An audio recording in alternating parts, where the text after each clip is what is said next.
ଇଷ୍ଟ ହେଲେ ମୋର ବିଷୟରେ ଭଲ ଆଗ କହିଛନ୍ତି ବୋଲି ଭାବୁଛି। మీరే చెప్పాలి మరి, ତୁମେ ଆଗ କହିବାର ଅଛି। నేను తర్వాత కనుక్కుంటాను ఏం చెప్పారా అని. ପରେ ମୁଇଁ ପଚାରି କରି ଜାଣିବି। సరే వాక్యంలోకి వెళదాం. వాక్య ଭିତରକୁ ଯିବା। లూకా సువార్త ଲୁକା ସୁସମାଚାର 24వ అధ్యాయము 24 పర్ବ 26వ వచనం. 26 ପଦ। క్రీస్తు ఈలాగు శ్రమపడి ଖ୍ରୀଷ୍ଟ ଏହି ପ୍ରକାର ଦୁଃଖ ଭୋଗ କରି తన మహిమలో ప్రవేశించుట ଆପଣ ମହିମାରେ ପ୍ରବେଶ କରିବା అగత్యము కాదా? କଣ ଖ୍ରୀଷ୍ଟଙ୍କର ଆବଶ୍ୟକ ନଥିଲା? ఆమేన్. ଆମେନ୍। తలలు పైకెత్తండి. ସମସ୍ତେ ମୁଣ୍ଡକୁ ଉପରକୁ ଟେକ। నేను కొన్ని మాటలు చెప్తాను, మనసులో పెట్టుకోండి. ମୁଇଁ କେତେଟା କଥା କହିବି, ତମର ମନ ଭିତରେ ରଖ।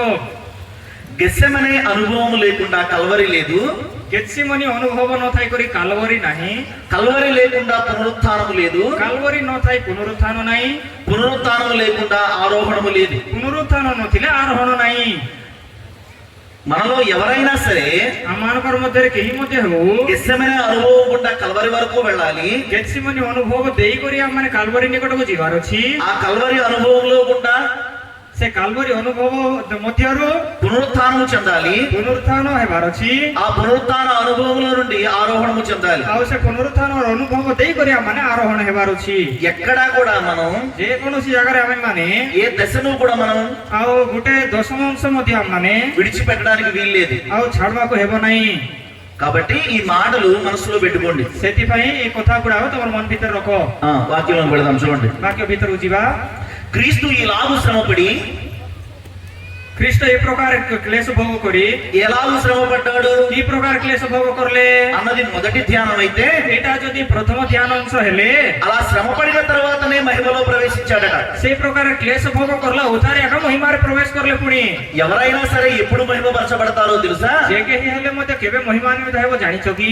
ఎవరైనా సరే ఎప్పుడు మహిమను పొందుకుంటారో తెలుసా? ଯେ କେହି ହେଲେ ମଧ୍ୟ କେତେବେଳେ ମହିମାକୁ ପ୍ରାପ୍ତ ହେବ ଜାଣିଛ କି? వారు శ్రమ పడిన తరువాతనే అట. ସେମାନେ କ୍ଲେଶ ଭୋଗ କରଲା ଉଧାରେ ଆକା। ఇక్కడ కూడి ఉన్న మనందరికీ కూడా ఈ ଜାଗାରେ ଉପସ୍ଥିତ ଆମ ସମସ୍ତଙ୍କୁ ମଧ୍ୟ పరలోకములో ఆ సింహాసనం కావాలి, ସ୍ୱର୍ଗ ରାଜ୍ୟରେ ସେ ସିଂହାସନ ଦରକାର ଅଛି, ఆ మహిమ కావాలి, ସେ ମହିମା ଦରକାର ଅଛି, ఆ కిరీటము కావాలి, ସେ ମୁକୁଟ దొరକାର ଅଛି, ఆ ఘనత కావాలి. ସେ ମହାନତା దొరକାର ଅଛି। అవన్నీ మనకు కావాలని ఆశపడుతూ ఉంటాం కదా. ସେ ସବୁ ଆମକୁ ଦରକାର ବୋଲି ଆଶା କରୁଥିବୁ ନେଇକି। ఆ పరలోక సంబంధమైనవన్నీ కూడా ସେ ସ୍ୱର୍ଗ ରାଜ୍ୟ ସମ୍ବନ୍ଧୀୟ ସବୁ ମଧ୍ୟ నీకు ఎప్పుడు దక్కుతాయో తెలుసా? ତମକୁ କେତେବେଳେ ମିଳିବ ଜାଣିଛ କି? నీవు శ్రమ పడిన తరువాతనే. ତମେ କ୍ଲେଶ ଭୋଗ କରଲା ଉତାରେ, సామాజికంగా కానివ్వండి, ସାମାଜିକ ଭାବରେ ହେଉ, శారీరకంగా కానివ్వండి, ଶାରୀରିକ ଭାବରେ ହେଉ, ఆర్థిక పరంగా కానివ్వండి, ଆର୍ଥିକ ଭାବରେ ହେଉ, మీరు మీ జీవితంలో శ్రమ పడిన తరువాతనే, ତମେ ତମର ଜୀବନର କ୍ଲେଶ ଭୋଗ କରଲା ଉତାରେ, ఆ శ్రమలో మీరు నిలబడిన తరువాతనే, ସେ କ୍ଲେଶରେ ତମେ ଠିଆ ହେଇପାରିଲେ, నిలబడి ఆ శ్రమను గెలిచిన తరువాతనే ଠିଆ ହେଇକରି ସେ କ୍ଲେଶକୁ ଜିଣିଲା ଉତାରେ దేవుడు మీకు ఒక మహిమను అనుగ్రహిస్తాడు. ପ୍ରଭୁ ତୁମକୁ ଗୋଟେ ମହିମା ଦାନ କରିବେ। ఆ మహిమను మనం పొందుకోవాలి. ସେ ମହିମାକୁ ଆମମାନେ ପାଇବାର ଅଛି।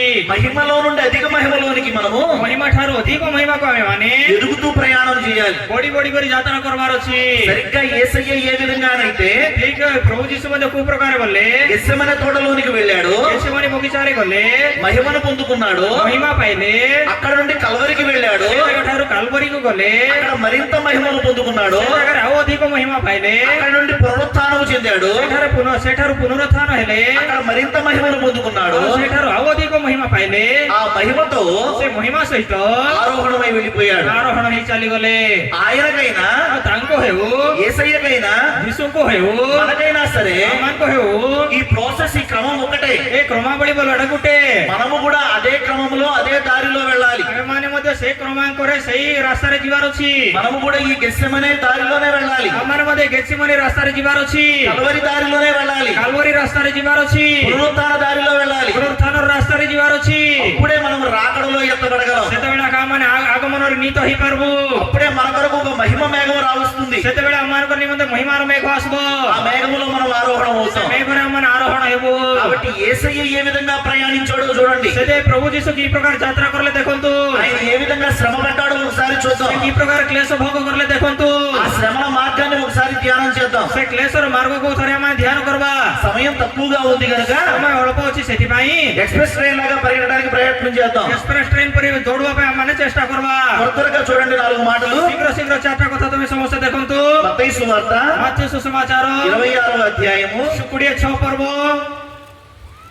20, 30, 9 నుండి చూడండి, 39 ପଦ ଠାରୁ ପୁରୁଷର ଦେଖ 38 నుంచి కూడా చూడండి. మత్తయి సువార్త 26వ అధ్యాయము 38 నుండి. ମାଥି ସୁସମାଚାର 24 ପର୍ବ ତାର 38 ପଦ ଠାରୁ.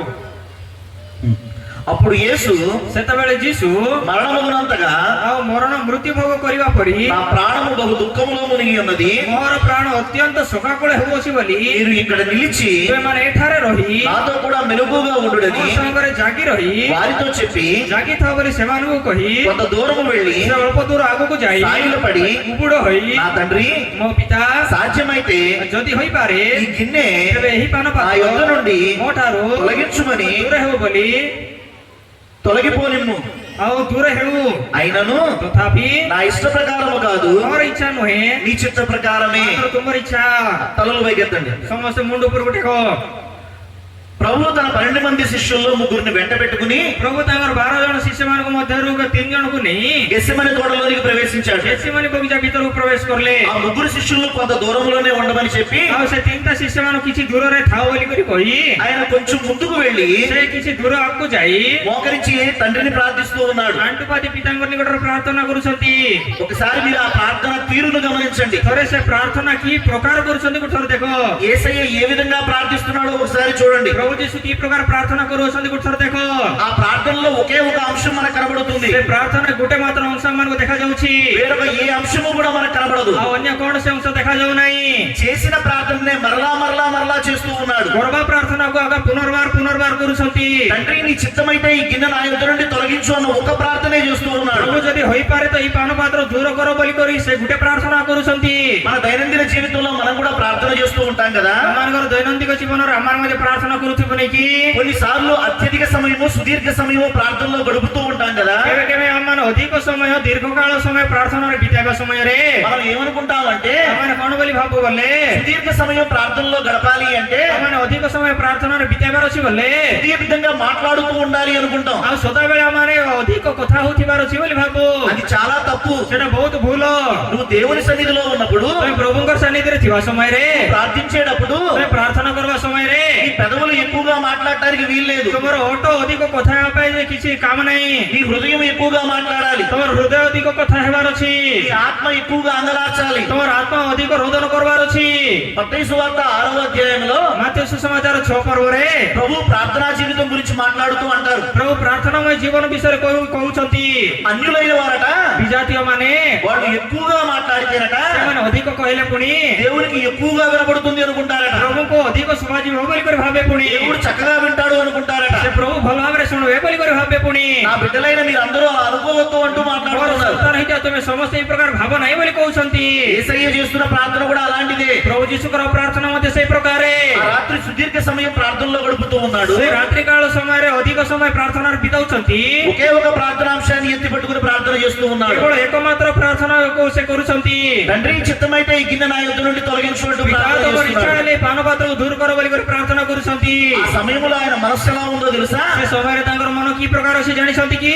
యేసయ్య హృదయ స్థితి ఎలా ఉందో తెలుసా? ପ୍ରଭୁଙ୍କର ହୃଦୟ ସ୍ଥିତି କି ପ୍ରକାର ଅଛି ଜାଣିଛ କି? యేసయ్య అంటున్నాడు, ପ୍ରଭୁ କହୁଛନ୍ତି నాకు మరణము వచ్చేంతగా దుఃఖం వస్తుంది, ମତେ ମରଣ କାଳ ପରି ଦୁଃଖ ଭୋଗ ଲାଗୁଛି. చచ్చేంత ఏడుపు నాకు వస్తుంది, ମତେ ମରିଗଲା ପରି ମତେ କାନ୍ଦ ଲାଗୁଛି. ఈ శ్రమను నేను భరించలేకపోతున్నాను, ଏ କ୍ଲେଶକୁ ମୁଁ ସମ୍ଭାଳି ପାରୁନାହିଁ. ఈ వేదన నేను అనుభవించలేకపోతున్నాను. ଏ ବେଦନାକୁ ମୁଁ ଅନୁଭବ କରିପାରୁନାହିଁ. తండ్రి నీ చిత్తమైతే ఈ గిన్నె నా యొద్ద నుండి తొలగించు. ପିତା ତମର ଇଚ୍ଛା ହେଲେ ଏ ପାନ ପାତ୍ର ମୋ ଠାରୁ ଦୂର କର. ఇలా దేవుడు వెక్కి వెక్కి ఏడుస్తూ ప్రార్థన చేస్తూ ఉన్నాడు. এই ପ୍ରକାର ପ୍ରଭୁ କାନ୍ଦି କାନ୍ଦି କରି ପ୍ରାର୍ଥନା କରୁଛନ୍ତି. తన చెమట రక్తముగా మారేంతగా ప్రార్థన చేస్తున్నాడు. ତାଙ୍କର ଝଳ ରକ୍ତ ଟୋପା ପରି ପଡିଲା ପରି ପ୍ରାର୍ଥନା କରୁଛନ୍ତି. ఇంత దుఃఖాన్ని ఎప్పుడు కూడా యేసయ్యలో చూడలేదే. ଏତେ ଦୁଃଖ କେବେ ମଧ୍ୟ ପ୍ରଭୁଙ୍କର ଭିତରେ ତ ଦେଖାଯାଇ ନାହିଁ. కానీ పౌలు భక్తుడు మాత్రం చూస్తూ ఉన్నాడు. ମାତ୍ର ପାଉଲ ଭକ୍ତ ଦେଖି ପାରୁଛନ୍ତି. ఎబ్రీ పత్రికలో మాట్లాడుతూ అంటాడు, ଏଭଳି ପତ୍ରିକାରେ ଏ ପ୍ରକାର କହୁଛନ୍ତି.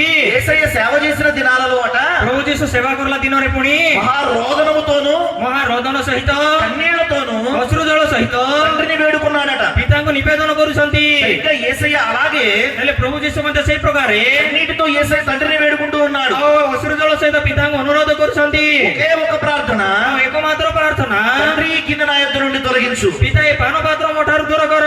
అయితే చిత్రం ఏమిటో తెలుసా? ମାତ୍ର ବିଚିତ୍ର କଥା କଥା କଣ ଜାଣିଛ କି? ఇక్కడ అద్భుతం ఏంటో తెలుసా? ଆଶ୍ଚର୍ଯ୍ୟଜନକ କଥା କଣ ଜାଣିଛ କି? మనం నేర్చుకోవాల్సిన పాఠం ఏంటో తెలుసా? ମାନେ ଶିଖିବା ପାଠ କଣ ଜାଣିଛ କି? ఏ స్థాయిలో అయితే ఏడుస్తూ ప్రార్థన చేస్తున్నాడో, ଯୋଉ ସ୍ଥାନରେ ସେ କାନ୍ଦି କାନ୍ଦି କରି ପ୍ରାର୍ଥନା କରୁଛନ୍ତି, ఈ గిన్నె తొలగించమని ప్రార్థన చేస్తున్నాడో, ଏ ପାନପାତ୍ର ଦୂର କର ବୋଲି ପ୍ରାର୍ଥନା କରୁଛନ୍ତି, ఆ స్థాయికి తగ్గకుండా ଆଉ ସେ ସ୍ଥାୟୀକୁ ତଳକୁ ନ ଖସି ప్రభు మరొక మాట మాట్లాడుతూ ఉన్నాడు. ପ୍ରଭୁ ଆଉ ଗୋଟେ କଥା କହୁଛନ୍ତି, నా చిత్తము కాదు గాని తండ్రి, ମୋର ఇଚ୍ଛା ନୁହେଁ ମାତ୍ର ପିତା, నీ చిత్తమే, ତୁମର ଇଚ୍ଛା, నా ఇష్టము కాదు గాని ମୋର ఇଚ୍ଛା ନାହିଁ, నీ ఇష్ట ప్రకారమే జరగాలి ତୁମର అన్నాడు. ଇଚ୍ଛା ଅନୁସାରେ ହେବାର ଅଛି ବୋଲି କହୁଛନ୍ତି। నేను మిమ్మల్ని ఒక ప్రశ్న అడుగుతున్నాను, ଆମେ ତମକୁ ଗୋଟେ ପ୍ରଶ୍ନ ପଚାରୁଛି, జాగ్రత్తగా ఆలోచించి చెప్పండి. ଜାଗ୍ରତ ଭାବରେ ଆଲୋଚନା କରି କୁହନ୍ତୁ। యేసయ్య ప్రార్థన మీరు గమనించారు కదా? ପ୍ରଭୁ ଯୀଶୁର ପ୍ରାର୍ଥନାକୁ ତମେ ଶୁଣିଲ ନାଇଁ କି? ఇప్పుడు యేసయ్య ఏమని ప్రార్థన చేస్తున్నాడు? ଏବେ ପ୍ରଭୁ କଣ ବୋଲିକରି ପ୍ରାର୍ଥନା କରୁଛନ୍ତି? ఈ శ్రమను నేను అనుభవించలేకపోతున్నాను ఈ କ୍ଲେଶକୁ ମୁଁ ଅନୁଭବ କରିପାରୁନାହିଁ, తండ్రి, ఈ శ్రమ నుండి నన్ను తప్పించు అని ప్రార్థన చేస్తూ ఉన్నాడా? ପିତା ଏଇ କ୍ଲେଶ ଠାରୁ ମତେ ଫିଟାଅ ବୋଲିକରି ପ୍ରାର୍ଥନା କରୁଛନ୍ତି లేదా ନଥିଲେ? తనను తాను శ్రమకు అప్పగించుకుంటూ సిద్ధపడుతూ ప్రార్థన చేస్తూ ఉన్నాడా? ନଥିଲେ ସେ କ୍ଲେଶ ଭୋଗ କରିବା ନିମନ୍ତେ ନିଜକୁ ସମର୍ପଣ କରି ସେ ପ୍ରାର୍ଥନା କରୁଛନ୍ତି। ఈ రెండు మాటలలో ଏ ଦୁଇଟା କଥାରେ ఏది కరెక్ట్? କୋଉଟା ଠିକ ఆలోచించి చెప్పండి. ଆଲୋଚନା କରି କୁହନ୍ତୁ। ఆలోచించారా? ଆଲୋଚନା କରଲ କି? అర్థం కాలేదా? ବୁଝିପାରିଲ କି ନାହିଁ? ఒకటి, యేసయ్య ଏକରେ ପ୍ରଭୁ తన శ్రమను తొలగించమని ప్రార్థన చేస్తూ ఉన్నాడా? ତାଙ୍କର କ୍ଲେଶକୁ ଦୂର କର ବୋଲି ପ୍ରାର୍ଥନା କରୁଛନ୍ତି। అదే యేసయ్య ନା ସେଇ ପ୍ରଭୁ ଯୀଶୁ శ్రమకి తనను తాను అప్పగించుకుంటూ ప్రార్థన చేస్తున్నాడా? କ୍ଲେଶ ଭୋଗ ନିମନ୍ତେ ନିଜକୁ ସମର୍ପଣ କରି ପ୍ରାର୍ଥନା କରୁଛନ୍ତି। యేసయ్య శ్రమలకు భయపడే రకమా? ପ୍ରଭୁ ଯୀଶୁ କ୍ଲେଶକୁ ଭୟ କରିବା ଲୋକି? శ్రమను తొలగించమని యేసయ్య అసలు ప్రార్థన చేస్తాడా? କ୍ଲେଶକୁ ଦୂର କର ବୋଲି ପ୍ରଭୁ ପ୍ରାର୍ଥନା କରିବେ କି? కానీ ఇక్కడ గిన్నె తొలగించమని ప్రార్థన చేస్తున్నాడు కదా? ମାତ୍ର ଏଇ ଜାଗାରେ ପାନପାତ୍ର ଦୂର କର ବୋଲି କରି ପ୍ରାର୍ଥନା କରୁଛନ୍ତି ନେଇକି? శ్రమకు యేసయ్య భయపడుతున్నాడా? କ୍ଲେଶକୁ ପ୍ରଭୁ ଡରୁଛନ୍ତି କି? సిలువకు యేసయ్య భయపడిపోయాడా? କ୍ରୁଶକୁ ପ୍ରଭୁ ଭୟ କରିଲେ କି? బాబోయ్, నా వల్ల కాదు అంటూ ఏడుస్తున్నాడా? ବାପାରେ ମତେ ଏଇଟା ମୋର ଦ୍ୱାରା ହେଇପାରିବ ନାହିଁ ବୋଲି କରି କାନ୍ଦୁଛନ୍ତି କି? మరి ఎందుకు తొలగించమని ప్రార్థన చేస్తున్నాడు? ହେଲେ କାହିଁକି ଦୂର କର ବୋଲି କରି ପ୍ରାର୍ଥନା କରୁଛନ୍ତି? ఆ ఒక్క విషయం ఈ పూట మీకు అర్థం కావాలి. ସେ ଗୋଟେ ବିଷୟ ତମକୁ ଆଜି ବୁଝାଯିବାର ଅଛି। కొద్ది సమయం దాటిన తరువాత ଅଳ୍ପ ସମୟ ବିତିଗଲା ଉତାରେ యేసయ్యను అరెస్ట్ చేయడానికి సైనికులు వస్తారు. ପ୍ରଭୁଙ୍କୁ ଯେତେବେଳେ ବାନ୍ଧିବା ପାଇଁ ସୈନିକ ମାନେ ଆସିବେ, అప్పుడు యేసయ్య పక్కనే ఉన్న పేతురు అనే శిష్యుడు ఏం చేస్తాడో తెలుసా? ସେତେବେଳେ ଯୀଶୁଙ୍କ ନିକଟରେ ଥିବା ପିତର ବୋଲା ଭକ୍ତ କଣ କରିବ ଜାଣିଛ କି? తన కత్తి తీసుకుని సైనికుడి చెవి నరుకుతాడు. ତାଙ୍କର ଖଣ୍ଡା ବାହାର କରି ସୈନିକର କାନକୁ କାଟି ପକାଇବ। పక్కనే ఉన్న యేసయ్య పేతురును గద్దిస్తాడు. ପାଖରେ ଥିଲା ପ୍ରଭୁ ଯୀଶୁ ପିତରଙ୍କୁ ଧମକ ଦେବେ। పేతురుని గద్దిస్తూ ఒక మాట అంటాడు యేసయ్య, ପିତରଙ୍କୁ ଧମକ ଦେଇକରି ପ୍ରଭୁ ଯୀଶୁ ଗୋଟେ କଥା କହୁଛନ୍ତି, నా తండ్రిని వేడుకుంటే ମୋର ପିତାଙ୍କୁ ଯଦି ମୁଇଁ ପଚାରିଲେ నా తండ్రి నాకు సహాయం చేయగడా? ମୋର ପିତା ମତେ ସାହାଯ୍ୟ କରିବେ ନାହିଁ କି? 12 సేనా వ్యూహముల కంటే అధికమైన దేవదూతలు నా కొరకు పంపించడా 1200 ବାହିନୀ ଦୂତ ମାନଙ୍କୁ ପ୍ରଭୁ ମୋର ନିମନ୍ତେ ପଠାଇବେ ନାହିଁ କି? అంటూ పేతురుకు బుద్ధి చెప్పాడు కదా? ବୋଲି ପିତରଙ୍କୁ ପ୍ରଭୁ ବୁଦ୍ଧି ଶିଖାଇଲେ ନାହିଁ କି? ఇక్కడే మీరు ఒక మాట పట్టుకోండి. ଏଇ ଜାଗାରେ ତମେ ଗୋଟେ କଥା ଧର। యేసయ్య ఏమంటున్నాడు అంటే, ପ୍ରଭୁ କଣ କହୁଛନ୍ତି ବୋଲେ, నా తండ్రిని వేడుకుంటే, ମୋର ପିତାଙ୍କୁ ଯଦି ମୁଇଁ ମାଗଲେ, నా తండ్రిని ప్రార్థిస్తే, ମୋର ପିତାଙ୍କ ନିକଟରେ ପ୍ରାର୍ଥନା କରିଲେ నా తండ్రి నాకు సహాయం చేయడా ମୋର ପିତା ମତେ ସାହାଯ୍ୟ କରିବେ ନାହିଁ କି? అని అడుగుతూ ఉన్నాడు కదా? ବୋଲି ସେ କହୁଛନ୍ତି ନାହିଁ କି? అంటే దాని అర్థం ఏమిటి? ବୋଲେ ତାର ଅର୍ଥ କଣ? యేసయ్య వేడుకోలేదనే కదా తండ్రిని? ପ୍ରଭୁ ନିବେଦନ କରିନାହାନ୍ତି ବୋଲି କି ନାହିଁ ତାର ଅର୍ଥ? యేసయ్య ప్రార్థన చేయలేదనే కదా తండ్రికి? ପ୍ରଭୁ ପ୍ରାର୍ଥନା କରିନାହାନ୍ତି ବୋଲି ଅର୍ଥ ଅଛି କି ନାହିଁ? ఈ సిలువ శ్రమను తప్పించమని యేసయ్య ప్రార్థించలేదనే కదా ଏଇ అర్థం? କ୍ରୁଶର କ୍ଲେଶକୁ ଫିଟାଅ ନାହିଁ ବୋଲି କରି ପ୍ରଭୁ ପ୍ରାର୍ଥନା କରିନାହାନ୍ତି ବୋଲି ତାର ଅର୍ଥ ନାହିଁ କି? మరి ఎందుకు తొలగించమని ప్రార్థన చేశాడో తెలుసా? ହେଲେ ଦୂର କର ବୋଲି କରି କାହିଁକି ପ୍ରାର୍ଥନା କରୁଛନ୍ତି ଜାଣିଛ କି? మనకు 2 పాఠాలు నేర్పిస్తూ ఉన్నాడు యేసయ్య. ଆମମାନଙ୍କୁ ପ୍ରଭୁ ଦୁଇଟା ପାଠ ଶିଖାଉଛନ୍ତି। మరి కొద్ది సేపట్లో యేసయ్య సిలువ శ్రమలను అనుభవించాలి. ଆଉ କିଛି ସମୟ ଭିତରେ ପ୍ରଭୁ କୃଷି ଓ କ୍ଲେଶ ଅନୁଭବ କରିବାର ଅଛି। ఆ శ్రమలు ఎంత భయంకరమైన మహాశ్రమలు! ଆଉ ସେ କ୍ଲେଶ ଭୟଙ୍କର ମହାକ୍ଲେଶ। ఆయన ముఖం మీద ఉమ్మి వేస్తూ ఉన్నారు, ତାଙ୍କ ମୁହ ଉପରେ ଛେପ ପକାଇବେ, ఆయన కొరడాతో కొడుతూ ఉన్నారు, ତାଙ୍କ କରଡ଼ାରେ ପ୍ରହାର କରିବେ, ఆయన ముఖం మీద పిడిగుద్దులు గుద్దుతూ ఉన్నారు, ତାଙ୍କର ମୁହଁରେ ବିଧା ମାରବେ, ఆయన కాళ్ళల్లో చేతుల్లో మేకులు కొడుతూ ఉన్నారు, ତାଙ୍କର ହାତରେ ପାଦରେ ମେଘ ମାରବେ, ఆయన తల మీద ముళ్ళ కిరీటం పెడుతూ ఉన్నారు, ତାଙ୍କ ମସ୍ତକ ଉପରେ ମେଘ କଣ୍ଟା ମୁକୁଟ ପିନ୍ଧାଇବେ, ఆయన శరీరం మీద వస్త్రాలు తీసి పారేశారు. ଆଉ ତାଙ୍କର ଶରୀର ବସ୍ତ୍ର କାଢି ପକାଇବେ। ఇంతగా యేసయ్యను అవమానిస్తూ ఉంటే, ଏତିକିରେ ପ୍ରଭୁଙ୍କୁ ଅପମାନ ଦଉଥିଲେ, ఇంతగా యేసయ్యను శ్రమ పెడుతూ ఉంటే, ଏତେ ଅଧିକ ପ୍ରଭୁ କ୍ଲେଶ ଦଉଥିଲେ। యేసయ్య ఏమని ప్రార్థన చేస్తున్నాడో తెలుసా? ପ୍ରଭୁ କଣ ବୋଲି ପ୍ରାର୍ଥନା କରୁଛନ୍ତି ଜାଣିଛ କି? అయ్యా, వీరంతా నన్ను ఇంతగా అవమానిస్తూ ఉన్నారు కదా, ହେ ପିତା, ଏମାନେ ଏତେ ମତେ ଅପମାନ ଦଉଛନ୍ତି, ఇంతగా నన్ను శ్రమ పెట్టబోతూ ఉన్నారు కదా, ମତେ ଏତେ କ୍ଲେଶ ଦେବାକୁ ଯାଉଅଛନ୍ତି। ఆ శ్రమలో నేను ఎక్కడా కూడా వీళ్ళ మీద కోపట్టాలి చెప్పడానికి వీల్లేదు. ସେ କ୍ଲେଶରେ ମୁଇଁ ଏମାନଙ୍କର ଉପରେ କୌଣସି ସ୍ଥାନରେ ମଧ୍ୟ ରିସା ହେବାକୁ ହେବ ନାହିଁ। నేను ఎక్కడా కూడా వీళ్ళ మీద అలగడానికి వీల్లేదు. ମୁଇଁ କୌଣସି ଜାଗାରେ ମଧ୍ୟ ଏମାନଙ୍କର ବିରୁଦ୍ଧରେ କହିବାକୁ ହେବ ନାହିଁ। నేను ఒక్కసారి కనుక వీళ్ళ మీద ఆగ్రహించానా ମୁଇଁ ଥରେ ଯଦି ସେମାନଙ୍କର ଉପରେ ରିସା ହେଲେ వీళ్ళంతా నాశనం అయిపోతారు. ସେମାନେ ସମସ୍ତେ ବିନଷ୍ଟ ହେବେ। కాబట్టి నాకు ఎదురవబోతున్న శ్రమలు ఏవైతే ఉన్నాయో ସେଥିପାଇଁ ମୁଁ ଯୋଉ କ୍ଲେଶକୁ ସାମ୍ନା କରିବାକୁ ଯାଉଅଛି ఆ శ్రమలలో నేను ఓర్పుగా ఉండాలి. ସେ କ୍ଲେଶରେ ମୁଇଁ ସହିଷ୍ଣୁତା ଭାବରେ ଥିବାର ଅଛି। నేను సహనముతో ఉండాలి. ମୁଇଁ ସହିପାରିବାର ଅଛି। నేను అలాగా ఒగ్గపట్టుకుని ఎదురు చూస్తూ ఉండాలి. ମୁଇଁ ଏ ପ୍ରକାର ଅପେକ୍ଷାରେ ଥିବାର ଅଛି। ఎక్కడో నాలో కూడా శారీరకమైన బలహీనత రావడానికి వీల్లేదు. କୌଣସି ଜାଗାରେ ମୋତେ ଶାରୀରିକ ଦୁର୍ବଳତା ଆସିବାକୁ ହେବ ନାହିଁ। ఎక్కడ కోపం రావడానికి వీల్లేదు. କୌଣସି ଜାଗାରେ ରିସା ହେବାକୁ ହେବ ନାହିଁ। అలా నన్ను సిద్ధపరచు ప్రభువు అని ప్రార్థన చేస్తూ ఉన్నాడు. ఈ ପ୍ରକାର ମୋତେ ପ୍ରସ୍ତୁତ କର ପ୍ରଭୁ ବୋଲି ପ୍ରାର୍ଥନା କରୁଛନ୍ତି। శ్రమలకు తనను తాను అప్పగించుకుంటూ ప్రార్థన చేస్తూ ఉన్నాడు. କ୍ଲେଶ ନିମନ୍ତେ ସେ ନିଜକୁ ନିଜ ସମର୍ପିତ ହେଇକରି ପ୍ରାର୍ଥନା କରୁଛନ୍ତି। శ్రమలో నాకు తోడుగా ఉండు అని ప్రార్థన చేస్తున్నాడు. କ୍ଲେଶରେ ମୋର ସହାୟ ସହବର୍ତ୍ତୀ ହୁଅ ବୋଲି କରି ପ୍ରାର୍ଥନା କରୁଛନ୍ତି। శ్రమలో నాకు అండగా ఆదరణగా ఉండమని ప్రార్థన చేస్తూ ఉన్నాడు. କ୍ଲେଶରେ ମୋର ନିର୍ଭର ସ୍ୱରୂପ ହେଇକରି ଥାଅ ବୋଲି କରି ପ୍ରାର୍ଥନା କରୁଛନ୍ତି। అలాగే రెండవ పాఠం ఏం చేస్తున్నాడో తెలుసా మనకి? ସେଇ ପ୍ରକାର ଦ୍ୱିତୀୟ ପାଠ ଆମର କଣ ଶିଖଉଛନ୍ତି ଜାଣିଛ କି? అలాగే మనకు ఒక మాట అర్థం కావాలనుకుంటున్నాడు యేసయ్య కూడా. ଆଉ ସେ ପ୍ରକାର ଆମମାନେ ମଧ୍ୟ ଗୋଟେ କଥା ବୁଝିବାର ଅଛି ବୋଲି ପ୍ରଭୁ ଇଚ୍ଛା କରୁଛନ୍ତି। రేపటి దినాన ఇలాగే మనకు జీవితంలో కూడా శ్రమలు ఎదురవుతూ ఉంటాయి. ଆଉ କାଲି ଦିନରେ ପ୍ରଭୁ ଆମମାନଙ୍କର ଜୀବନରେ ମଧ୍ୟ ଏଇ ପ୍ରକାର କ୍ଲେଶ ସାମ୍ନା ହେବାକୁ ପଡୁଥିବ। నా జీవితంలో శ్రమ ఎదురైనప్పుడు ମୋର ଜୀବନରେ ଯେତେବେଳେ କ୍ଲେଶ ସାମ୍ନା ହେବାକୁ ପଡିବ నేనెంత ఓపికగా ఉన్నాను, ମୁଁ ଯେତେ ଆଉ ସହିଷ୍ଣୁ ଭାବରେ ଅଛି, నేనెంత సహనంగా ఉన్నాను, ମୁଁ ଯେତେ ଆଉ ସହନଶୀଳ ଭାବରେ ଅଛି, నేను ఎలా శ్రమను ఎదుర్కొన్నాను, ମୁଁ ଯେ ପ୍ରକାର କ୍ଲେଶକୁ ସାମ୍ନା କରୁଅଛି, నేను ఆ శ్రమను ఎలా జయించాను, ମୁଁ ଯେ ପ୍ରକାର ସେ କ୍ଲେଶକୁ ଜୟ କରିଅଛି, మన జీవితంలో కూడా ଆଉ ଆମମାନଙ୍କର ଜୀବନରେ ମଧ୍ୟ మనకెదురయ్యే శ్రమల్లో కూడా ଆମମାନେ ସାମ୍ନା କର କ୍ଲେଶରେ ମଧ୍ୟ మనం కూడా అలాగే ప్రవర్తించాలి. ଆମମାନେ ମଧ୍ୟ ସେଇ ପ୍ରକାର ଆମମାନଙ୍କର ଚାଲିଚଳନ ଥିବାର ଅଛି।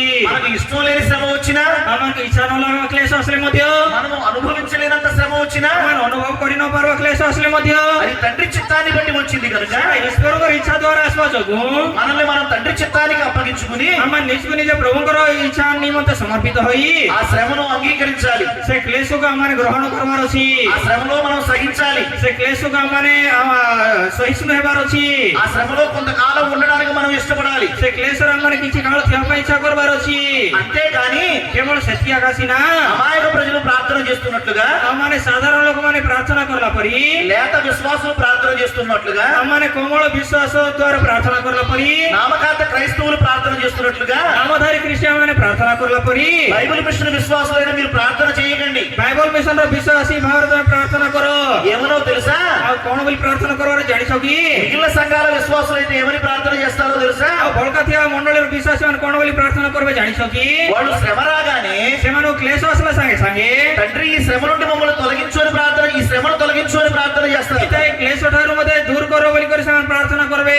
బైబిల్ మిషన్ విశ్వాసులైన మీరు ఏమని ప్రార్థన చేయాలో తెలుసా? ବାଇବଲ ମିଶନର ବିଶ୍ୱାସୀ ତୁମେ ମାନେ କଣ ବୋଲି ପ୍ରାର୍ଥନା କରିବାର ଅଛି ଜାଣିଛ କି?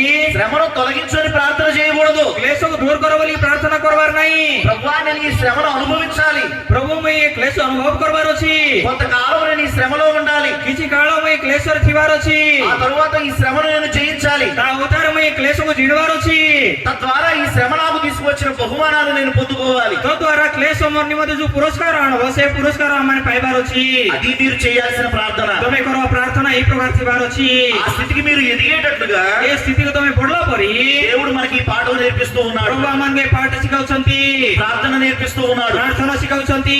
అంతేగాని ସେତିକି ସିନା యేసయ్య సిలువ మరణానికి భయపడలేదు, ପ୍ରଭୁ ଯୀଶୁ କୃଷି ମୃତ୍ୟୁ ନିମନ୍ତେ ଭୟ କରିନାହାନ୍ତି। ఆయన భయపడి ఒడిగిపోవడం లేదు, ସେ ଭୟ କରି ଥରହର ହେଉନାହାନ୍ତି, తొలగించు అని ప్రార్థన చేయడం లేదు, ଦୂର କର ବୋଲି ପ୍ରାର୍ଥନା କରୁନାହାନ୍ତି। ఆయన అన్నింటికీ సిద్ధపడ్డాడు. ସେ ସବୁକୁ ସେ ପ୍ରସ୍ତୁତ ହେଲେ ఆ శ్రమను అనుభవించడానికి ఇష్టపడుతూ ఉన్నాడు. ସେ କ୍ଲେଶକୁ ଅନୁଭବ କରିବା ପାଇଁ ଇଚ୍ଛା କରୁଛନ୍ତି। రేపటి దినాన మనం కూడా మన జీవితంలో ఎదురయ్యే శ్రమలకి କାଲି ଦିନରେ ଆମମାନେ ମଧ୍ୟ ସାମ୍ନା କରା କ୍ଲେଶକୁ వాటిని ఎదిరించడానికి ଆଉ ସେ ସବୁକୁ ଆମମାନେ ହରାଇବା ପାଇଁ ఇష్టపడాలి, ଇଚ୍ଛା କରିବାର ଅଛି। అలాగే ప్రార్థన కూడా చేస్తూ ସେ ఉండాలి. ପ୍ରକାର ପ୍ରାର୍ଥନା ମଧ୍ୟ କରୁଥିବାର ଅଛି। ఇది మీరు నేర్చుకోవాల్సిన మొదటి పాఠం. ଏଇଟା ତମେ ଶିଖ ପ୍ରଥମ ପାଠ। ఏంటో తెలుసా? କଣ ବୋଲେ ଜାଣିଛ କି? శ్రమలలో କ୍ଲେଶରେ మనల్ని మనం ଆମମାନଙ୍କୁ ମାନଙ୍କୁ ଆମେ తండ్రి చేతికి అప్పగించుకోవాలి. ପିତାଙ୍କର ହସ୍ତରେ ସମର୍ପିତ ହେବାର ଅଛି। తండ్రి చిత్తాన్ని బట్టే శ్రమలు వస్తాయి. ପିତାଙ୍କର ଇଚ୍ଛା ଦ୍ୱାରା ଆଗ କ୍ଲେଶ ଆସିବ। తండ్రి అనుమతిని బట్టే శ్రమలు వస్తాయి. ପିତାଙ୍କର ଅନୁମତି ଦ୍ୱାରା ଆଗ କ୍ଲେଶ ଆସିବ। లేకపోతే దేవుని పిల్లలమైన మనలను ନଥିଲେ ପ୍ରଭୁଙ୍କର ସନ୍ତାନ ହେଇଥିବା ଆମମାନଙ୍କୁ తాకే హక్కు, ଆମମାନଙ୍କୁ ଛୁଇଁବା ହକ, శ్రమ పెట్టే హక్కు କ୍ଲେଶ ଦେବା ହକ ఆ సాతాను గడికి ఉందంటారా? ସେ ଶୈତାନକୁ ଅଛି ବୋଲି ଭାବୁଛ କି? నా తండ్రి అనుమతిస్తేనే ମୋର ପିତା ଅନୁମତି ଦେଲେ ଆକା ఆ సాతాను నా దగ్గరకు రాగలిగాడు. ସେ ଶୈତାନ ମୋର ପାଖକୁ ଆସିପାରିଲା। అది మన విశ్వాసం అయి ఉండాలి. ସେଇଟା ଆମମାନଙ୍କର ବିଶ୍ୱାସ ହେଇଥିବାର ଅଛି। నా తండ్రి చిత్తాన్ని బట్టి శ్రమలు వచ్చాయి ମୋର కనుక ପିତାଙ୍କର ଇଚ୍ଛା ଲାଗି କ୍ଲେଶ ଆସିଲା ମାତ୍ର నేను ఆ శ్రమలను అనుభవిస్తాను. ମୁଇଁ ସେ କ୍ଲେଶକୁ ଅନୁଭବ କରିବି। నా తండ్రి చిత్తమే నా చిత్తము, ମୋର ପିତାଙ୍କର ଇଚ୍ଛା ଆଗ ମୋର ଇଚ୍ଛା, నా తండ్రి ఇష్టమే నా ఇష్టము. ମୋର పిତାଙ୍କର ఇଚ୍ଛା ଆଗ ମୋର ଇଚ୍ଛା। నా యేసయ్య ఏమని ప్రార్థన చేశాడో నేను కూడా అదే ప్రార్థన చేస్తాను. ପ୍ରଭୁ ଯୋଉ ପ୍ରାର୍ଥନା କରିଲେ ମୁଇଁ ମଧ୍ୟ ସେ ପ୍ରକାର ପ୍ରାର୍ଥନା କରିବି। ఇది మీరు నేర్చుకోవాల్సిన మొదటి పాఠం. ଏଇଟା ତମେ ଶିଖ ପ୍ରଥମ ପାଠ। ఇక రెండవ పాఠం చూడండి. ଏବେ ଦ୍ୱିତୀୟ ପାଠ ଆମେ ଦେଖିବା। అపొస్తలుల కార్యములు, ପ୍ରେରିତ అపొస్తలుల కార్యములు ପ୍ରେରିତ రెండవ అధ్యాయము 2 ପର୍ବ 23-24 వచనాలు. ଆଉ 23-24 ପଦ, 23-24 వచనాలు. 23 ଆଉ 24 ପଦ। 24 వచనం చదువుతాం చూడండి. 24 ପଦ ଆମେ ପାଠ କରିବା। ଦେଖନ୍ତୁ, మరణము ఆయన ମରଣ ତାଙ୍କୁ బంధించి ఉండుట, ବାନ୍ଧି କରି ରଖିପାରିବ କି? మరణము ఆయనను బంధించి ఉంచుట అసాధ్యము. ଆଉ ମରଣ ତାଙ୍କୁ ବାନ୍ଧି କରି ରଖିବାଟା ଅସାଧ୍ୟ। గనుక ସେଥିପାଇଁ దేవుడు ପ୍ରଭୁ మరణ వేదనను ମରଣ ବେଦନାକୁ తొలగించి ଆଉ ଦୂର କରି ఆయనను ତାଙ୍କୁ లేపెను. ଆଉ ଉଠାଇ ଅଛନ୍ତି। తల్లు పైకెత్తండి. ମୋ ମୁଣ୍ଡ ଉପରକୁ ଟେକ। మరణ వేదనలు తొలగించి యేసయ్యను లేపాడట తండ్రి అయిన దేవుడు. ମରଣର ବେଦନାକୁ ଦୂର କରି ପ୍ରଭୁଙ୍କୁ ଉଠାଇଲେ। ପୁଣି మీకు ఒక రహస్యం చెప్పమంటారా? ଆଉ ଗୋଟେ ରହସ୍ୟ କଥା କହିବା କି? ఒక చిత్రం చెప్పమంటారా? ବିଚିତ୍ର କଥା କହିବି କି? మన పాపాలకు రావాల్సిన శిక్ష ఏంటో చెప్పండి. ଆମମାନଙ୍କର ପାପର ବେତନ କଣ ଜାଣ କୁହନ୍ତୁ? యేసయ్య మన పాప శిక్ష అంతా కూడా తన మీద వేసుకున్నాడని మనం అనుకుంటాం కదా. ପ୍ରଭୁ ଯୀଶୁ ତ ଆମ ସମସ୍ତଙ୍କର ପାପର ଦଣ୍ଡ ତାଙ୍କର ଉପରେ ବୋହି ନେଲେ ବୋଲିକରି ଆମମାନେ ଜାଣିଛୁ ନାଇଁ କି? చిన్నప్పటి నుంచి అదే నేర్చుకున్నాం కదా. ସାନବେଳ ଠାରୁ ମଧ୍ୟ ସେ କଥା ଜାଣିଛୁ ନାଇଁ କି? మన పాపాలకు శిక్ష యేసయ్య అనుభవించాడు అనుకున్నాం కదా. ହେଲେ ଆମମାନଙ୍କର ପାପର ଦଣ୍ଡ ପ୍ରଭୁ ନିଜେ ଅନୁଭବ କରିଛନ୍ତି ବୋଲି ଜାଣିଛୁ ନାଇଁ କି? ఇప్పుడు మీరు చెప్పండి, ଏବେ ତମେ କୁହ, ఈ పాపాలకు శిక్ష ఏమిటి? ତମର ପାପର ଦଣ୍ଡ କଣ? శిలువ మరణమా? କୃଷ୍ୟ ମୃତ୍ୟୁ କି? శిలువ మరణము అన్నవాళ్ళు చేతులు ఎత్తండి. କୃଷ୍ୟ ମୃତ୍ୟୁ ବୋଲବା ଲୋକ ହାତ ଟେକି ଦେଖ ତ। మీ పాపాలకు శిక్ష శిలువ మరణమా? ତମର ପାପର ଦଣ୍ଡ କୃଷ୍ୟ ମୃତ୍ୟୁ କି? ఒకవేళ శిలువ మరణమే కనుక అయినట్లయితే ଯଦି କୃଷ୍ଣର ମୃତ୍ୟୁ ହେଇଥିଲେ నన్ను అడిగితే చాలా మంచిది అంటాను. ମତେ ଯଦି ପଚାରିଲେ ବେଶୀ ଉତ୍ତମ ବୋଲି କହିବି। నా బ్రతుకంతా నాకు నచ్చినట్లుగా బ్రతికేసి ଆଉ ମୋର ଜୀବନ ସାରା ମୋର ଇଚ୍ଛା ଅନୁସାରେ ମୁଇଁ ବଞ୍ଚି శిలువ మరణము ఒక్క రోజే కనుక କୃଷ୍ଣର ମୃତ୍ୟୁ ଗୋଟେ ଦିନ ଭିତରେ ହେଇଯିବ। ସେଥିପାଇଁ నా బతుకంతా అడ్డగోలుగా బతికేసి ଆଉ ମୋର ଜୀବନ ସାରା ମୋର ଇଚ୍ଛା ଅନୁସାରେ ମୁଇଁ ବଞ୍ଚି ఒక రోజు శిలువ శిక్ష అనుభవిస్తాను. ଗୋଟେ ଦିନେ ମୁଇଁ କୃଷ୍ଣର ଦଣ୍ଡ ଅନୁଭବ କରିବି। సరిపోతుంది కదా. ଯଥେଷ୍ଟ ନାଇଁ କି? మన పాపాలకు వచ్చే శిక్ష శిలువ మరణము కాదు. ଆମମାନଙ୍କର ପାପର ବେତନ କୃଷ୍ୟ ମୃତ୍ୟୁ ନାହିଁ। మన పాపాలకు వచ్చే శిక్ష నరకము. ଆମମାନଙ୍କର ପାପର ବେତନ ହେଉଛି ନରକ। యేసయ్య అనుభవించినది ପ୍ରଭୁ ଯୀଶୁ ଅନୁଭବ କରଲାଟା శిలువ శిక్ష కాదు, ଆଉ କୃଷ୍ୟ ଦଣ୍ଡ ନାହିଁ। నరకము అనే శిక్ష, ନରକ ବୋଲବା ଦଣ୍ଡ, పాతాళ వేదనలు అనే శిక్ష, ପାତାଳର ବେଦନା ବୋଲବା ଦଣ୍ଡ, మరణ వేదనలు అనే శిక్ష, ମରଣ ବେଦନା ବୋଲବା ଦଣ୍ଡ, నరక యాతన అనే శిక్ష. ନରକର ଯାତନା ବୋଲବା ଦଣ୍ଡ। అర్థమయ్యేలా చెప్తాను చూడండి. ବୁଝିପାରିଲା ପରି କହିବି ଶୁଣନ୍ତୁ। మీరు ట్రైన్ లో ప్రయాణం చేస్తూ ఉన్నప్పుడు ତମେ ଟ୍ରେନରେ ଯାତ୍ରା କରୁଥିବା ସମୟରେ ఆ ట్రైన్ లో లోపల ఒక మాట రాయబడి ఉంటుంది. ଆଉ ସେ ଟ୍ରେନ ଭିତରେ ଗୋଟେ କଥା ଲେଖା ହେଇଥିବ। ఎవరైనా ఈ చైన్ లాగిన ఎడల ଆଉ ଯେ କି ଚେନ୍ ଗୋଟେ ଆଣିବ 100 రూపాయలు జరిమానా విధించబడుతుంది. ଆଉ 100 ଟଙ୍କା ଜରିମାନା ତାଙ୍କର ଉପରେ ଲାଗୁ ହେବ। మరియు 6 నెలల జైలు శిక్ష కూడా విధించబడుతుంది అని. ଆହୁରି 6 ମାସର ଜେଲ ଦଣ୍ଡ ମଧ୍ୟ ବୋଲିକରି ଲେଖା ଯାଇଥିବ। ఆ యేసయ్యకు విధించబడిన శిలువ మరణము ହେଲେ ପ୍ରଭୁ ଯୀଶୁଙ୍କୁ ଦିଆଯାଇଥିବା କୃଷ୍ୟ ଦଣ୍ଡ జరిమానా లాంటిది. ଆଉ ଗୋଟେ ଜରିମାନା ପରି। యేసయ్య అనుభవించిన పాతాళ వేదనలు ఉన్నాయి చూడండి. ଆଉ ପ୍ରଭୁ ଯୀଶୁ ଅନୁଭବ କରଲା ପାତାଳର ବେଦନା ଅଛି ନେଇକି, నరక యాతన ఉంది చూడండి. ନରକର ଯାତନା ଅଛି ନେଇକି, అది అసలు శిశులైన శిక్ష. ସେଟା ହଉଛି ଅସଲ ଦଣ୍ଡ। తల్లి అయిన మరియ ద్వారా యేసయ్య ఈ లోకానికి వచ్చాడు. ମାତା ହେଇଥିବା ମରିୟମଙ୍କର ଦ୍ୱାରା ପ୍ରଭୁ ଯୀଶୁ ଜଗତକୁ ଆସିଲେ। శిలువ మార్గము ద్వారా యేసయ్య పాతాళానికి వెళ్ళాడు. ଆଉ కృష్య మృత్యు ద్వారా ప్రభు ఏ పాతాళకు ଗଲେ। ఆ పాతాళములోకి వెళ్లి పాతాళ వేదనలన్నీ అనుభవించాడు. ସେ ପାତାଳକୁ ଯାଇକରି ପାତାଳର ବେଦନା ସବୁ ଅନୁଭବ করলে నిజానికి ఆ నరక శిక్ష మనం అనుభవించాల్సిన శిక్ష. বাস্তবরে সে নরকর দণ্ড আমানে অনুভব করবা দণ্ড మీ అందరి మనసులో ఏమని ఉంటుంది అంటే భావన, ତମ ସମସ୍ତଙ୍କର ମନ ଭିତରେ ଭାବନା କଣ ଥିବ ବୋଲେ యేసయ్య నా పాప భారం మోసాడు, ପ୍ରଭୁ ଯୀଶୁ ମୋର ପାପର ଭାର ବହି ନେଲେ, యేసయ్య నా వ్యాధి భారం మోసాడు, ପ୍ରଭୁ ଯୀଶୁ ମୋର ବ୍ୟାଧିର ଭାର ବହି ନେଲେ, యేసయ్య నా శాప భారం మోసాడు అని. ପ୍ରଭୁ ଯୀଶୁ ମୋର ଅଭିଶାପର ଭାର ବହି ନେଲେ ବୋଲି ଭାବ. అంతకంటే ତାଠାରୁ అంతకంటే గొప్పది నరక శిక్ష. ତାଠାରୁ ଅଧିକ ନରକର ଦଣ୍ଡ, మనం అనుభవించవలసిన నరక శిక్ష, ଆମମାନେ ଅନୁଭବ କରିବା ନରକର ଦଣ୍ଡ, మనం అనుభవించవలసిన మరణ వేదనలు ଆମମାନେ ଅନୁଭବ କରିବା ମରଣ ବେଦନା ఆయన అనుభవించాడు. ସେ ଅନୁଭବ କରଲେ. ప్రజలందరి కొరకు ଲୋକ ସମସ୍ତଙ୍କର ନିମନ୍ତେ వాడు చనిపోతాను అంటే, ଆଉ ମରିଯାଉଛନ୍ତି ବୋଲେ, మీ అందరి శిక్ష పోతుంది అంటే ସମସ୍ତଙ୍କର ଦଣ୍ଡ ଯିବ ବୋଲେ నేను కూడా చనిపోతాను. ମୁଁ ମଧ୍ୟ ମରିଯିବି. మీ అందరూ అంటే నాకు చాలా ఇష్టం. ତମେ ସବୁବେଳେ ମତେ ବହୁତ ఇଚ୍ଛା, ఒరిస్సా వాళ్ళందరూ అంటే నాకు చాలా ఇష్టం. ଓଡିଶାର ଲୋକମାନେ ବୋଲେ ମତେ ବହୁତ ଇଚ୍ଛା. ఎందుకో తెలుసా? କାହିଁକି ଜାଣିଛ କି? ఎందుకో తెలుసా? କାହିଁକି ଜାଣିଛ କି? ఆంధ్రాలో ఉన్న మా లాంటి వాళ్ళందరికీ కూడా ଆନ୍ଧ୍ରାରେ ଥିଲା ଆମର ପରି ଲୋକ ସମସ୍ତଙ୍କୁ ମଧ୍ୟ భక్తి ఎక్కువైపోయి, ଭକ୍ତି ଅଧିକ ହେଇଯାଇକରି సుఖాలు పెరిగిపోయి ଆଉ ସୁଖ ଅଧିକ ହେଇଯାଇକରି దేవునికి ఎప్పుడో దూరం అయిపోయాం. ପ୍ରଭୁଙ୍କୁ କେବେ ଆଗ ଆମେ ଦୂର ହେଇଯାଇଛୁ. ఏదో భక్తి చేస్తున్నాం అనుకుంటున్నామే గాని ଆମେ ଖାଲି ଭକ୍ତି ଆଗ କରୁଛୁ ବୋଲି ଭାବୁଛୁ ସିନା, లోకాన్ని ఎక్కువగా ప్రేమిస్తూ ఉన్నాము. ଜଗତକୁ ଆମେ ଅଧିକ ପ୍ରେମ କରୁଛୁ. కానీ ମାତ୍ର ఒరిస్సా భక్తుల్ని చూస్తే మాత్రం ଓଡିଶାର ଭକ୍ତ ଲୋକମାନଙ୍କୁ ଦେଖିଲେ ఎప్పుడు సభలలో చూస్తూ ఉంటాను. ମୁଁ ସବୁବେଳେ ଗୁంటూరు ମିଟିଂ ରେ ଦେଖୁଥିବି. ఆ సభల్లో తిరుగుతూ ఉంటాం కనుక ଆଉ ସେ ସଭାରେ ଆମେ ବୁଲୁଥିବୁ, ସେଥିପାଇଁ నేను ఎప్పుడు మిమ్మల్ని గమనిస్తూ ఉంటాను. ଆମେ ସବୁବେଳେ ତମକୁ ଦେଖୁଥିବୁ. మీరందరూ మాత్రం ଆମେ ସମସ୍ତେ ମାତ୍ର శ్రద్ధగా వింటూనే ఉంటారు. ଭଲ ଭାବରେ ଶୁଣୁଥିବ. ఓ పక్క ఏదో తింటూ ఉన్నా సరే ଗୋଟେ ଗୋଟେ କିସ ଗୋଟେ ଖାଉଥିଲେ ମଧ୍ୟ దేవుని వాక్యాన్ని శ్రద్ధగా వింటారు. ପ୍ରଭୁଙ୍କର ବାକ୍ୟ ମାତ୍ର ଭଲ ଭାବରେ ବସିକରି ଶୁଣିବ. అలా ఎంతసేపు అయినా మోకాళ్ళ మీద ఉంటారు. ସେ ପ୍ରକାର ଯେତେ ସମୟ అଣ୍ଟୁ ପାତାଲେ ମଧ୍ୟ ପାତି କରିଥିବ. కానీ ఆంధ్రాలో ఉన్న వాళ్ళు మాత్రం ମାତ୍ର ଆନ୍ଧ୍ରାରେ ଥିଲା ଲୋକ ହେଲେ ବି 10 నిమిషాలు మోకాళ్ళ మీద ఉండమంటే ఉండలేరు. 10 ମିନିଟ ଆଣ୍ଟୁ ପାତ ବୋଲେ ଆଣ୍ଟୁ ପାତି ପାରିବି ନାହିଁ. నిజానికి మీ భక్తి చాలా గొప్పది. ବାସ୍ତବରେ ତମର ଭକ୍ତି ବହୁତ ଅଧିକ. ఇప్పుడు మీ భక్తిని చూసిన నేను, ଏବେ ତମର ଭକ୍ତିକୁ ଦେଖିଥିବା ମୁଁ, మిమ్మల్ని ప్రేమించిన నేను ପ୍ରେମ କରିଥିବା ମୁଁ, మీకోసం నా ప్రాణం పెట్టలేనా? ତମର ପାଇଁ ମୁଁ ପ୍ରାଣ ଦେଇ ପାରିବି ନାହିଁ କି? మీకోసం నేను చనిపోలేనా? ତମର ପାଇଁ ମୁଁ ମରି ପାରିବି ନାହିଁ କି? ఖచ్చితంగా మీకోసం నేను చనిపోతాను. ନିଶ୍ଚୟ ଭାବରେ ମୁଁ ତମର ପାଇଁ ମରିଯିବି. అయితే ఏంటి ప్రయోజనం? ହେଲେ ଲାଭ କିଟା? ఉపయోగం ఏమన్నా ఉందా? କିଛି ଉପକାର ଅଛି କି? మీ అందరి కోసం నేను చనిపోవడం వల్ల ఏమైనా ఉపయోగం ఉందా? ତମର ସବୁ ପାଇଁ ମୁଁ ମରିଗଲେ କିଛି ଉପକାର ଅଛି କି? ఏమీ లేదు కదా. କିଛି ନାହିଁ. నేను మరణించిన తర్వాత ଆମେ ମରଲା ଉତାରେ పాతాళ లోకానికి వెళ్ళి ପାତାଳକୁ ଯାଇ ఆ మరణాన్ని జయించి ସେ ମରଣକୁ ଜୟ କରି తిరిగి లేవగలనా? ପୁନର୍ବାର ଉଠି ପାରିବି କି? నేను మరణాన్ని జయించలేను కదా. ଆମେ ମରଣକୁ ତ ଜିଣି ପାରିବି ନାହିଁ କି? అలాంటప్పుడు ସେମିତି ହେଲେ వరకు నేను చనిపోయినా ତମର ପାଇଁ ମୁଁ ମରିଗଲେ ମଧ୍ୟ ఎలాంటి ఉపయోగం లేదు. କିଛି ମଧ୍ୟ ଉପକାର ନାହିଁ. దేశంలో కూడా గొప్ప గొప్ప మహానుభావులు ఉన్నారు. దేశంలో గొప్ప గొప్ప మహానుభావులు ఉండేవారు. ଦେଶରେ ମହାନ ମହାନ ବ୍ୟକ୍ତି ମାନେ ଥିଲେ, వాళ్ళు కూడా ప్రజల కోసం తమ ప్రాణాలు అర్పించారు. ସେମାନେ ମଧ୍ୟ ଲୋକମାନଙ୍କ ନିମନ୍ତେ ପ୍ରାଣକୁ ଅର୍ପଣ କଲେ.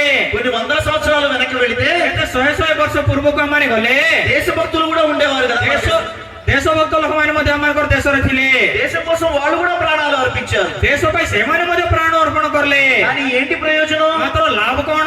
వాళ్ళు మరణాన్ని జయించలేరు కదా. ସେମାନେ ମରଣକୁ ଜିଣି ପାରିବେ ନାହିଁ କି? ఎవరైతే పాతాళంలోనికి వెళ్ళి, ସେ କେହି ପାତାଳକୁ ଯାଇ, ఎవరైతే మరణించి ସେ କେହି మରିଯାଇ మరణాన్ని గెలిచి తిరిగి లేస్తారో ମରଣକୁ ଜିଣି କରି పునର୍ବାର ଉଠିବ, అది కదా గొప్ప.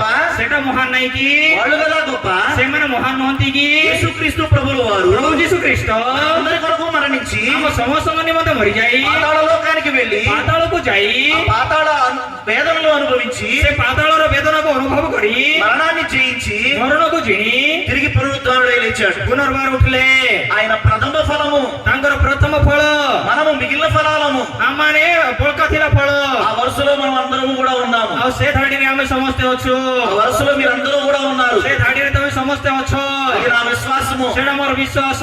ఒకటి దినాల పరలోకం వెళ్ళాక କାଲି ଦିନରେ ଆମେ ସ୍ୱର୍ଗ ରାଜ୍ୟକୁ ଗଲେ మళ్ళా మీ అందరినీ కలుసుకుంటాను. ପୁନର୍ବାର ତମ ସମସ୍ତଙ୍କୁ ମିଶିବି. మళ్ళా మీ అందరినీ నేను అక్కడ చూస్తాను. ଆରି పునర్ବାର ତମ ସମସ୍ତଙ୍କୁ ସେ ଜାଗାରେ ଦେଖିବି.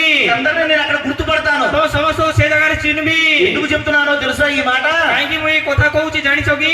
మరలా నేను ఎప్పుడు మిమ్మల్ని చూడలేను కదా ఇక్కడ. ମୁଁ ଆରି ଗୋଟେ ଥର କେବେ ମଧ୍ୟ ଏଇ ଜାଗାକୁ ଆସିବାର ତମକୁ ଦେଖିପାରିବି ନାହିଁ କି? మరలా ఇంకా ఎప్పుడు రాలేను కదా ମୁଁ ఇక్కడికి. ତ ଆରି କେବେ ଏଇ ପଟରାକୁ ଆସିପାରିବି ନାହିଁ. చీట్లు వేసుకుంటూ వస్తే ଆମମାନେ ଏତେ ପରିଶ୍ରମ କରି ଆସିଲେ ఇన్ని సంవత్సరాలకి ఇక్కడికి రావచ్చు యోగం పట్టింది నాకు. ଏତେ ବର୍ଷ ପରେ ଆସିବା ପାଇଁ ମୋର ଭାଗ୍ୟ ମିଳିଛି. మరలా మీ దగ్గరికి రాలేను కనుక ଆରି ଗୋଟେ ଥର ତ ତମର ପାଖକୁ ଆସିପାରିବି ନାହିଁ. ସେଥିପାଇଁ మిమ్మల్ని ఎక్కడ కలుసుకుంటానో తెలుసా? ତମକୁ କୋଉଠି ମିଶିବି ଜାଣିଛ କି పరలోకంలో కలుసుకుంటాను. ସ୍ୱର୍ଗ ରାଜ୍ୟରେ ମିଶିବି। కాబట్టి యేసయ్య ସେଥିପାଇଁ ପ୍ରଭୁ ଯୀଶୁ అందరి కొరకు ଆମ ସମସ୍ତଙ୍କ ନିମନ୍ତେ మరణ వేదనలు అనుభవించాడు, ମୃତ୍ୟୁର ବେଦନା ଅନୁଭବ నరక କଲେ, యాతన అనుభవించాడు, ଆମ ନରକର ଯାତନା ଅନୁଭବ କଲେ, మన పాపాలకు శిక్ష అయిన నరకాన్ని అనుభవించాడు. ଆମମାନଙ୍କର ପାପର ଦଣ୍ଡ ହେଇଥିବା ନରକକୁ ସେ ଅନୁଭବ କଲେ। ఈ మాట ఎప్పుడు మనసులో పెట్టుకోండి. ଏ କଥା ସବୁବେଳେ ତମ ମନେ ରଖ। కేవలం శిలువ మరణం కాదు ఆయన అనుభవించింది, ପ୍ରଭୁ ଯୀଶୁ ଖାଲି କ୍ରୁଶର ବେଦନା ଅନୁଭବ କରିନାହାନ୍ତି, అది కేవలం జరిమానా లాంటిదే. ସେଟା ଖାଲି ଗୋଟେ ଜରିମାନା ପରି। మరొక 3వ పాఠం చూడండి. ଦ୍ୱିତୀୟ ପାଠ ଦେଖନ୍ତୁ, రోమా పత్రిక ରୋମିଓ ପତ୍ରିକା 8వ అధ్యాయము 8 ପର୍ବ 11వ వచనము. 11 ପଦ। ఆలస్యం అయిపోతుంది, ବିଳମ୍ବ ହେଇଯାଉଛି, నేనే చెప్తాను చూడండి ఒక మాట.